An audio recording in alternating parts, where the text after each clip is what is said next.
Hello, this is Ayokunle from Blooming Gardens again. Good to see you guys. I'm out again on the field, and actually not on my farm. I was driving to my farm and I saw some crops on the other side of the road. I don't know if you can see that crop there. And I just wanted to share some little experience like I always do with you guys, and hoping that someone somewhere may learn something.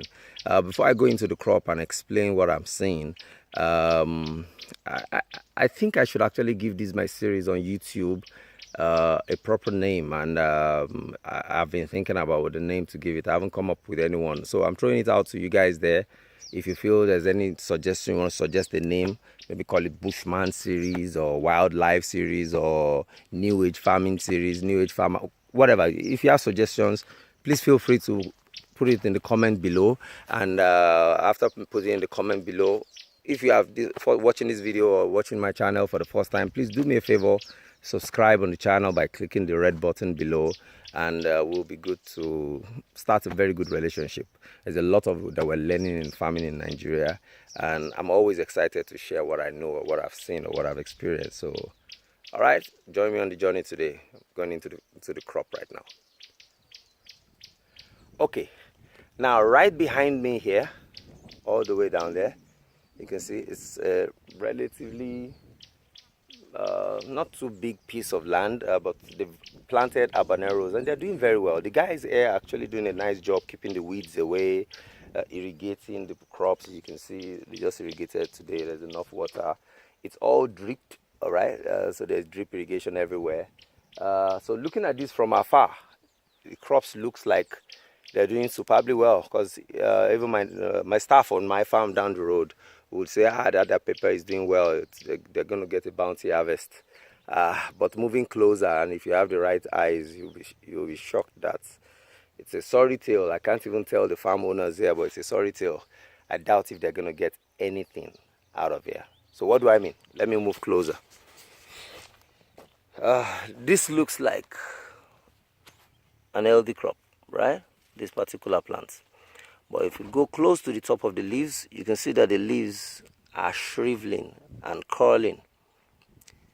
Now, it started raining about 2 weeks ago, which is very unexpected for this period of the year. But prior to that, there was a heavy influx of white flies all around.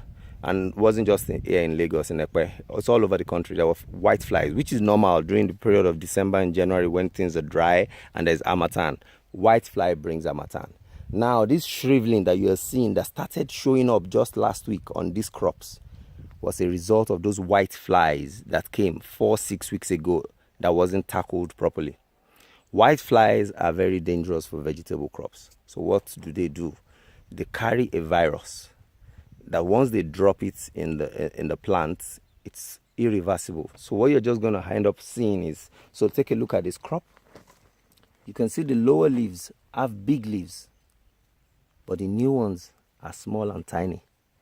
That's the effect of the virus. So when these leaves were forming, these bigger leaves were forming, the viruses was not in the crop. The white flies had not appeared then.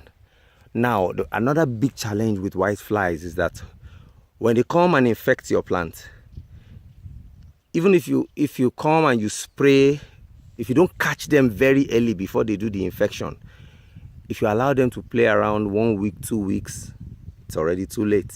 Because what's going to happen is that they've dropped the virus. The plants will not manifest that virus until about 4 to 6 weeks after. And that's what we're seeing here right now. Now, just imagine this farmer is still spending labor time, he's still spending water, he's probably putting fertilizers, expensive fertilizers through the drip lines. And I'm sorry to say, I doubt if he's going to get anything out of this, because these plants are going to die. Or even if they get to flowering, like some of them are already flowering now, you can see. I don't know if you could be able to capture that. You see, some of them are already bringing out buds. Yeah, can you see that? They're never going to convert to fruit. Never. Or even if a few does, I doubt if it's going to get up to 50 kgs in all of this.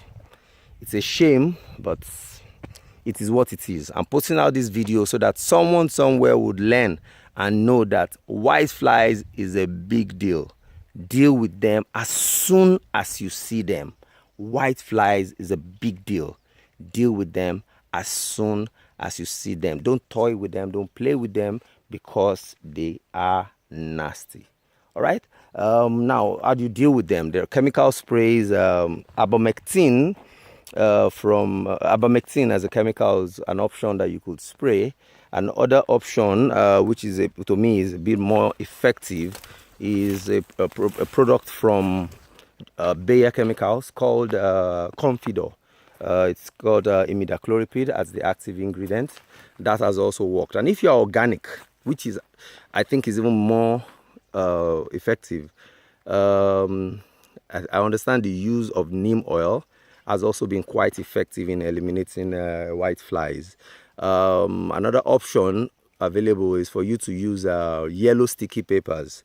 Yellow sticky papers are just like giant sellotapes with glue on both sides. You hang it around the farm. If it's indoors or outdoors, it's fine.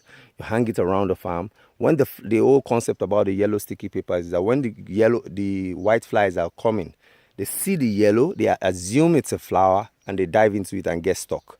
A few people have it, and they're telling me it's working magic. It's a bit expensive, but it works magic. This field should actually be giving the farm owner a minimum of probably like 600,000.